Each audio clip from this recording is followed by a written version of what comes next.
오늘 이번 시간에는요, 윤석열 총장과 관련된 얘기인데, 하나는 월간 중앙에서 김무성 전 대표 인터뷰를 땄습니다. 그래서 이 김무성 전 의원이 얘기한 걸 중심으로 해서 분석해드리고요. 또 하나는 오늘 아침에 주간 조선에서 보도된 내용이고요. 그리고 다른 하나는 또 주간 동아에서 이 분석한 내용들입니다. 그래서 대한민국 최고의 그야말로 언론에서 이 골고루 분석한 내용인데요. 이걸 통해서 여러분들께서 이 윤석열 총장 앞으로 물론 현재로서는 대권 출마가 거의 이제 기정사실화된 것이 아니겠습니까? 언제 어떤 내용으로 우리 국민들에게 본인의 입장을 넣느냐, 거기에 그것이 이제 하나의 이제 관전 포인트인데요. 지금까지 전반적으로 나온 얘기들을 종합해 보면 5월 초순에는 이 본격적으로 정치 대위를 선언할 것이다.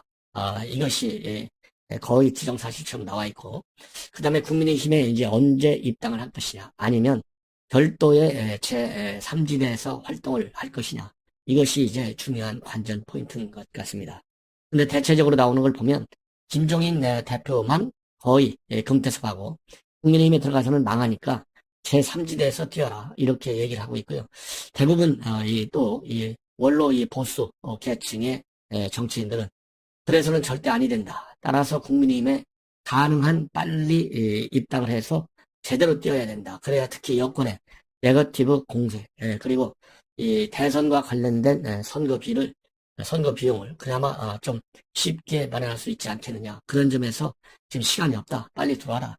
이런 주장으로 대별되고 있는 것 같아요. 이러는 상황에서 최근에 여의도에서 떠도는 소문 중에 하나는요. 윤나 땡이라고 합니다. 윤석열이가 나오기만 하면 정말 땡큐다. 그러니까 윤석열 나오면 무조건 여당이 이긴다는 것이죠. 이런 윤나 땡이라고 하는 얘기가 여의도 특히 여권에서 많이 거론되고 있는데 이 내용은 과연 어느 정도가 폭발력이 있을 것이냐, 이런 또 이 얘기가 있어요. 그래서 이런 것들을 종합적으로 분석해서 여러분들께 보도해 드리도록 하겠습니다. 그래서 조금 김무성 전 대표가 한 얘기, 그 다음에 또 다른 주간 동화 그리고 주간 조선 얘기들이 조금씩은 깁니다. 그러나 여러분들께서 한번 생각하고 계신 내용하고 정치권에서 이 회자되는 내용과 분석의 흐름에 어떤 점에서 이 동일하고 또 다른 점이 있는지 이걸 잘 한번 비교 분석하실 필요가 있어요. 그래서 어쨌든지 간에 우리 야권 현재 제1당 국민의힘이지 않습니까? 이 국민의힘 후보가 내년 대선에서 반드시 당선될 수 있도록 여러분들께서 여론을 조성하셔야 될 거 아니겠어요? 여론 이 조성에 있어서는 많은 정보를 가지고 있는 것이 굉장히 중요해요. 정보의 세계에서도 지피지기 백전백승이잖아요. 나도 알고 남을 알아야만이 내가 이길 수 있지 않습니까? 그런 것처럼 우리 야권의 유력 후보 중에 하나인 최강자잖아요. 사실상 윤석열 총장 제대로 여권 안에서 또 정치판 안에서 어떤 얘기들이 흘러 돌아다니는 것인지 여러분들께서 잘 아시는 게 굉장히 중요하다. 이런 말씀을 드립니다. 우선 이 월간 중앙과 관련해서 이 김무성 대표가 인터뷰한 내용을 보면 첫째는 이제 김종인 비대위원장에 대한 비판입니다. 최근에 김종인 비대위원장이 김무성 전 대표를 비롯해서 주호영, 국민의힘에 있는 중진 의원들을 싸잡아서 비판했잖아요. 거기에 대한 일종의 이제 해명이고 또 어떻게 보면 반격 차원인데요. 사실은 사실대로 그대로 이 김무성 전 대표가 거짓말하는 사람은 아니에요. 이 정치적인 술수를 가지고 있는 사람은 아니라고 봅니다. 그런 의미에서 김무성 전 대표가 이 월간 중앙과 토론한 얘기, 저는 상당히 신뢰를 하고 있다. 그래서 김정인 비대위원장이 그동안에 호남을 방문했다든가 또 이 전직 대통령 사과했다든가 이런 거는 혼자만 다 했는데 이건 잘못된 것이다. 왜 혼자만 하냐? 중진들하고 또 이 해당 의원들하고 같이 해야지. 잘못된 것이다. 그리고 이 윤석열 총장은 이 국민의힘의 전당대회가 끝나고 나면 바로 입당하는 것이 좋겠고, 지금 시대 정신은 공정사회에 있기 때문에 공정사회를 만들 수 있는 사람이 대통령이 돼야만 승리할 것이다. 그리고 본인은 전당대회에 출마할 생각은 없고 오로지 킹메이커 하는데 모든 노력을 다하겠다. 이것이 이 월간 중앙 인터뷰의 핵심 요지로 되어 있습니다. 이번 제복을 자 그러면 이제 중요 대목별로 김무성 전 대표가 한 얘기를 여러분께 소개해 드린다면, 이번 재보선에서 성공하게 된 것은 국민 분노가 폭발했기 때문이다. 2008년도에 미국의 금융위기가 왔을 때 월스트리트 넥타이 부대의 폭발과도 같은 것이고, 정의란 무엇인가라는 책이 그 당시 공전에 히트쳤는데, 이번 우리 보궐선거에서도 공정하지 못한 것에 대한 불만의 폭발이다, 이렇게 보고 있습니다. 그리고 이번 선거에서 승리하게 된 결정적 요인은 바로 안철수 국민의당 대표가 한 단계 낮춰서 서울시장에 출마했고, 서울시장에 출마하면서 결국 단일화 약속을 지킨 것인데, 여러 차례 안철수 대표가 못하겠다라고 했을 때 본인이 끝까지 설득을 해서 단일화 약속을 결국 지키는데 본인이 일조를 했다, 이렇게 얘기를 하고 있고요. 이번 선거에서는 어떻든 간에 안철수 대표가 이렇게 흥행을 돋궜고, 거기에 나경원, 오세훈과 같은 거물들이 뛰어들면서 완전히 흥행에 성공을 했기 때문에 승리할 수 있었다. 그래서 이 과정에서 안철수 대표의 공이 굉장히 크다. 처음부터 단일화에 참여하겠다고 말을 했는데, 김종인 비대위원장이 안철수 대표가 본인으로 단일화되려고 한다, 그러면서 생떼를 쓴다는 식으로 사실을 왜곡했는데, 안철수 대표가 단일화되려고 말을 한 사실은 전혀 없다. 예. 그리고 이 비대위원장이 안철수에 대해서 이 저주를 걸었는데, 단일화 과정에서 이게 도대체 말이나 되는 것이냐? 절대 말이 안 된다. 그래서 안철수 대표가 몇 번이나 그만둘까 고민했는데, 그때마다 만나서 설득하고 붙잡았다. 그리고 내가 안 대표를 편들었다고 김종인 비대위원장이 뒤집어 씌우고 있는데, 우리가 함께 하기로 한 이상 안 대표도 우리의 당의 잠재적 대선 후보 중 하나가 아니냐. 그렇다면 끝까지 선수를 보여줘야 되는데 저주를 퍼부은 것은 말이 안 된다. 그리고 이제 오세훈 후보를 당선되도록 국민의힘 비대위원장에서 노력한 거, 거기까지는 본인 이 김무성 대표도 동의한다는 거예요. 근데 거기까지만 했어야지 왜 그렇게 안철수 대표를 저주했느냐 이해할 수 없다. 아마 거기에는 사감이 작용했을 것이지만은 공적인 일에 사감은 잊어야 하는 것이다. 이렇게 얘기하고 있고요. 그 다음에 또 이 김종인 비대위원장을 국민의힘 내부로 김종인 비대위원장을 비대위원장으로 모셔올 때 국민의힘 내부에서도 반대가 많았지만은 본인이 앞장서서 많은 이 당내 인사들을 설득했다. 그랬는데 이런 것도 모른다. 이런 데 대한 서운한 감정이 좀 들어있는 것 같습니다. 자, 그러면서 본인이 김종인 비대위원장을 모셔올 때 당이 변하지 않으면 살아날 수 없다, 이런 것을 역설했는데, 당이 변하는 과정에서 모양새를 갖추는 과정에서 5.18 국민묘지 참배, 전직 대통령 사과 문제 왜 혼자 하고 다니냐. 그때 정은천 의원이 가겠다고 했는데도 오지 말라고 그래서 결국 못 갔고, 전 대통령과 관련된 사과도 마찬가지였다. 당에서 반대를 하면 의원총회를 열어서 끝까지 설득을 했어야 될 것 아니냐.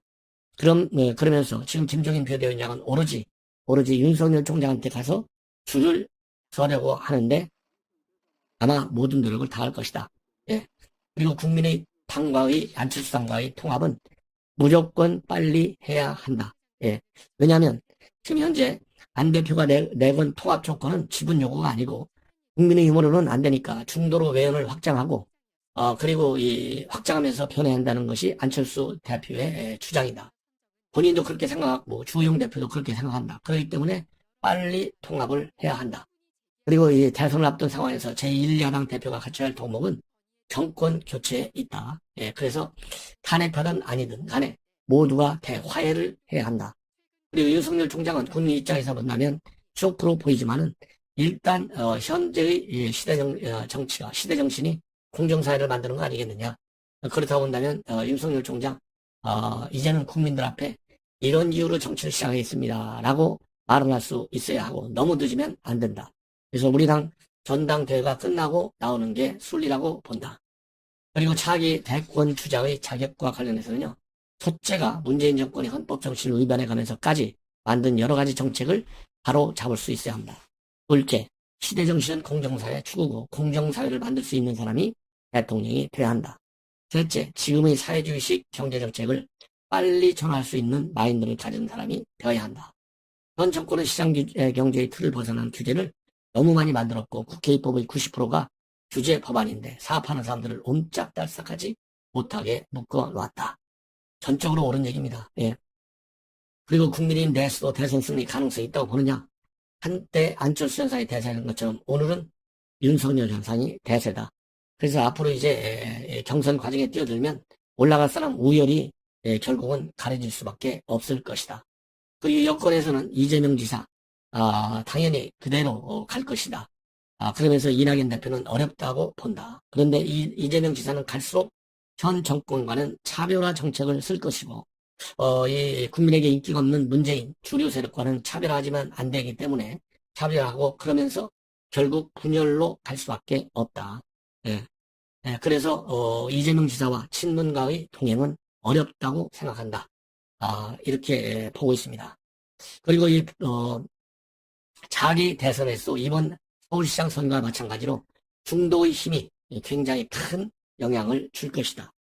그리고 앞으로 본인과 이 마포 포럼은 킹메이커 역할을 할 것이다. 이렇게 밝히고 있습니다. 그러면서 국민을 위한 정권, 올바른 정권 탄생을 위해서 힘을 다할 것이다. 문재인 대통령도 민주주의 길을 가지 않은 탓에 지금 몰락의 길로 들어섰기 때문이다. 이렇게 얘기하고 있는데요. 제가 이 김무성 대표의 이런 기자회견 내용을 여러분들께 소개해 드리는 이유는 바로 김무성 대표의 생각과 저의 생각이 굉장히 겹치는 부분이 많습니다. 그렇기 때문에 여러분들께서도 잘 아시겠지만 그동안에 여러분들에 대한 논평과 맥락을 같이 하는 것으로 저는 생각이 되고요. 그런 의미에서 우리 시청자 여러분들도 아마 저의 생각, 김무성 전 대표의 생각이 최소한도 중도층 이상의 우리 국민들에게는 거의 공감대를 이룰 수 있는 부분이 많다고 생각해요. 그래서 여러분들께 소개시켜 드렸습니다. 자, 이번에는요, 주간 조선의 신지호 평론가 전 국회의원이 쓴 글이 칼럼입니다. 제목이 여권 인사들의 요즘 유행어가 윤나땡을 아십니까? 이렇게 되어 있어요. 그래서 윤나땡이라고 하는 말은 윤석열이 야권 대선 후보로 나와주면 땡큐다. 이런 말이 여의도 정가에 떨어 돌아다니고 있는데 한마디로 이것은 상식적 판단을 뿌리쳐드는 주장인데 강한 부정은 강한 긍정과 맞닿아 있기도 하기 때문에 윤나땡은 공표에서 비롯된 것인지 아니면 해안에서 나온 탁견인지 한번 분석해 볼 필요가 있다. 이런 얘기예요. 결국은 윤나땡은 잘못된 것이라는 것이 신지호 전 국회의원의 결론입니다. 자, 어떤 논리를 펴고 있느냐. 윤석열은 현재 야권 선호도 1위 인물이고 1위 인물인데 이번 오세훈 압승의 1등 공신은 윤석열과 아파트라고 조선일보가 최근에 지난 4월 17일자에서 결론을 지었어요. 저도 여러분들께 보게 드린 바 있지요.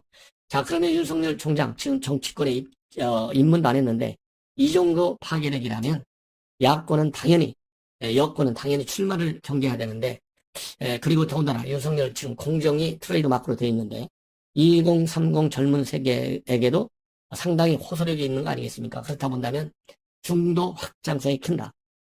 그런데 어떻게 윤나땡이라는 말이 될 수 있냐 이런 의문을 제기하고 혹평을 하고 있어요.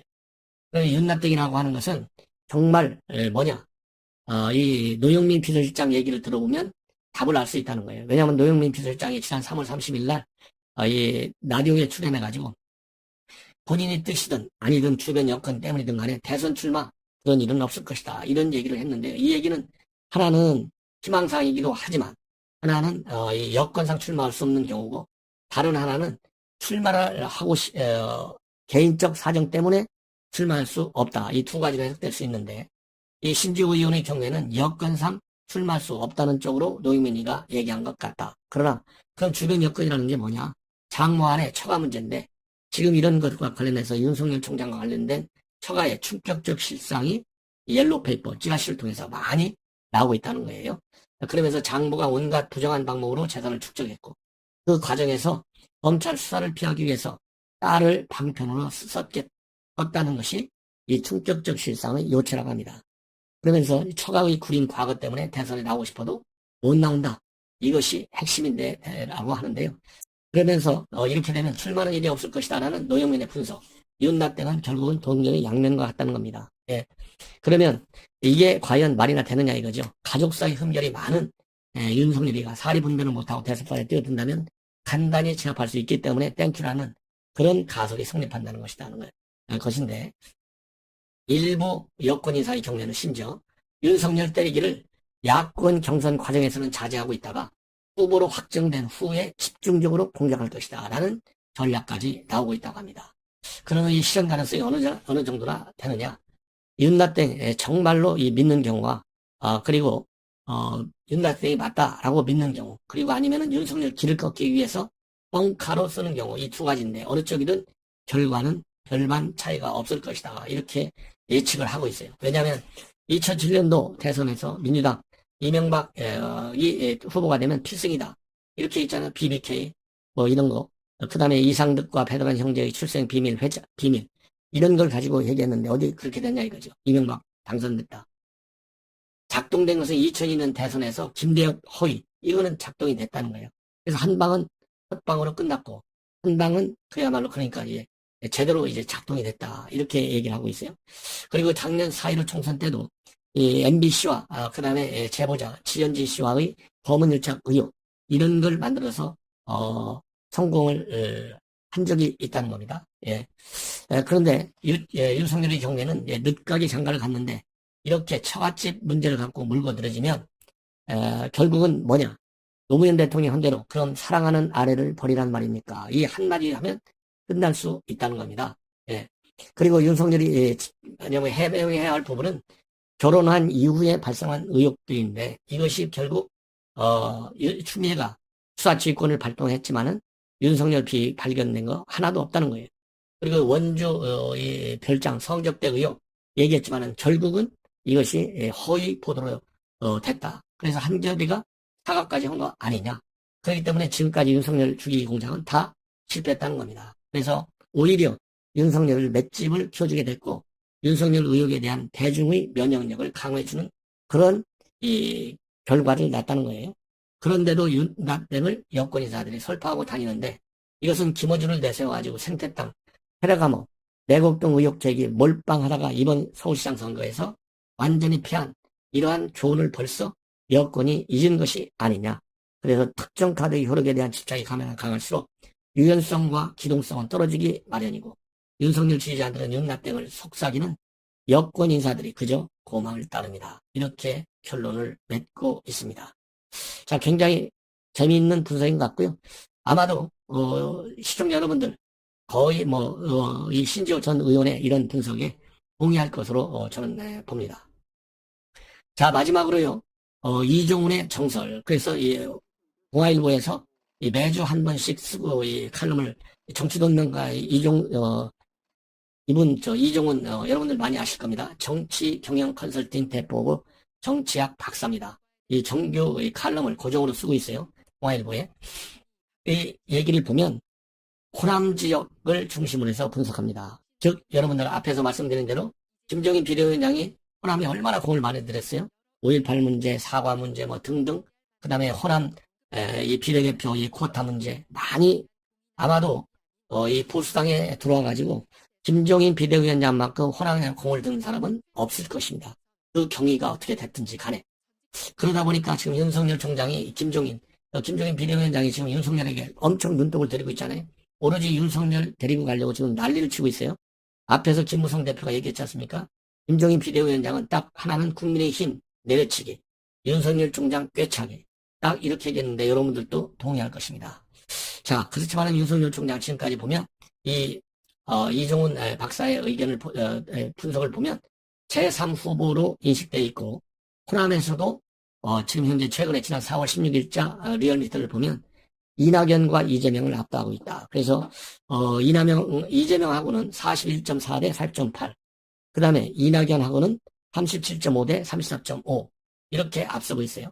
그리고 당연히 국민의힘은 언제든지 호남 쪽에서는 민주당에 비교가 되지 않을 정도로 낮은 지지율밖에 갖지 않고 있습니다. 자, 지금도 마찬가지다. 그러면은 윤석열 총장과 이 국민의힘 사이에 왜 이런 괴리 현상이 발생하느냐? 그것은 윤석열 총장을 말하자면 민주당 사람으로 인식하기 때문에 호남에서 지지율이 높게 나온다. 이런 해석도 있지만 이종훈 박사는 그게 아니다. 제3지대 후보로 인식하기 때문에 국민의 이 윤석열 총장의 지지도가 그렇게 높게 나온다. 그러면서 호남 유권자들은 국민의힘 대선 주자로 윤석열을 보지 않는다. 이렇게 결론을 내리고 있어요. 그러면서 김종인 비대위원장 호남 구애를 많이 하고 있고 적극적인 서진 정책을 폈기 때문에 이 호남에서 앞으로 윤석열 총장 대선 국면에 가면 이런 지지율이 이어질 수 있겠느냐, 이런 거를 분석하고 있습니다.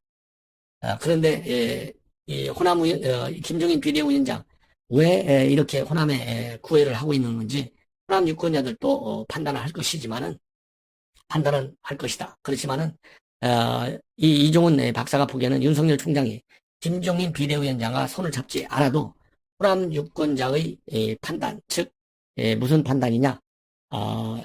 호남에서 그러니까 이 김종인 비대위원장과 같은 이런 적극적인 이 노력이 결국은 국민의힘에서 나오지 않을 것이라는 판단입니다. 유지될 공산이 상당히 크다. 그래서 이 호남 유권자의 마음은 과연 민주당 후보하고 윤 총장 누구를 선택하는 것이 전략적으로 옳으냐 이런 거를 고심할 텐데요. 윤 총장 쪽으로 표심이 일부 옮겨가고 있지만은 결국은 윤 총장의 정치권 안착 결과에 좌우될 것이다. 이렇게 결론을 내리고 있어요. 그래서 이 얘기는 결국 뭐냐면 윤 총장이 지금 현재 국민의힘에 갈 경우에는 윤 총장의 호남에서의 입지는 그만큼 줄어들 것이다. 이런 결론을 내려놓고 있습니다. 자, 그래서 결과적으로 내년 대선에서 윤석열과 김종인의 복식조, 이것은 태풍의 강도가 상당히 강할 것이다. 그리고 여당에서는 이런 윤 총장을 직접 영입하거나 아니면 이 국민의힘 측에서는 따라서 윤 총장을 영입하거나 아니면 호남이 호응할 수 있는 대선 주자를 본선에 내세워야 되고, 그리고 여권에서는 이 호남 출신의 후보를 후보로 내세워야만이 윤 총장과 대결이 가능하다. 이런 결론을 내리고 있습니다.